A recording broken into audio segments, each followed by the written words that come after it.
ईशा, पहले तो आपको बहुत बहुत बधाई जो आपने टॉप करा। अब बताइए कि किस तरह से आपने इसकी तैयारी करी। मैंने नीट के लिए तैयारी शुरू करी थी 11th में, और 11th से मैं एक फ़िक्स शेड्यूल के साथ रोज़ पढ़ती थी। मैंने अपने टीचर्स को बहुत अच्छे से फॉलो करा है। मैंने रेडियंट एकेडमी से कोचिंग करी है और एमडीए सीनियर सेकेंडरी स्कूल से मैं पढ़ी हुई हूँ।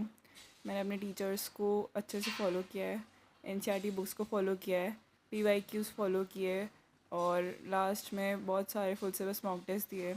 इन 2 साल में रेगुलरली भी हमारे मॉक टेस्ट होते रहते थे, वो भी मैंने दिए हैं, तो उनकी वजह से मेरी प्रिपरेशन होती रही। आप बताइए कि किस तरह से आपने रेगुलर तैयारी करते हुए क्या क्या चीज़ों को अवॉइड किया और किन चीज़ों को अपने जहन में उतारा कि मुझे यही टारगेट अचीव करना है। मैंने सबसे पहले तो डिस्ट्रैक्शंस को बहुत मिनिमल रखा। जैसे किसी सोशल मीडिया प्लेटफॉर्म पे मेरा अकाउंट नहीं है, मेरे पास खुद का फ़ोन भी नहीं था, तो मैंने एक तो इस चीज़ से दूरी बनाए रखी।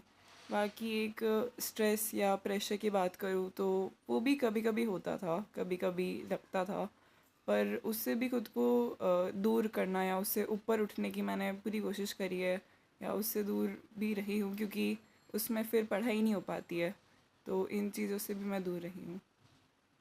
आपने किस तरह से कितनी घंटे आप तैयारी करती थी और किस तरह से उसको मैनेज करती थी।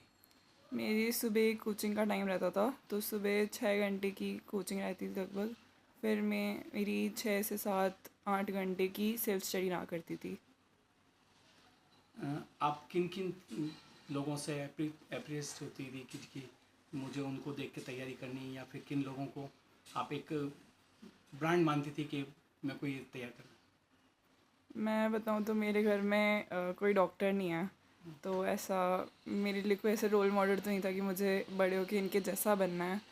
पर मेरे मम्मी पापा का लाइक बहुत रोल रहा है इसमें, तो एक उनको देखना कि वो मेरे लिए इतनी मेहनत कर रहे हैं, और फिर सब ने जो मेरे लिए मेहनत करी, तो वो एक फैक्टर था।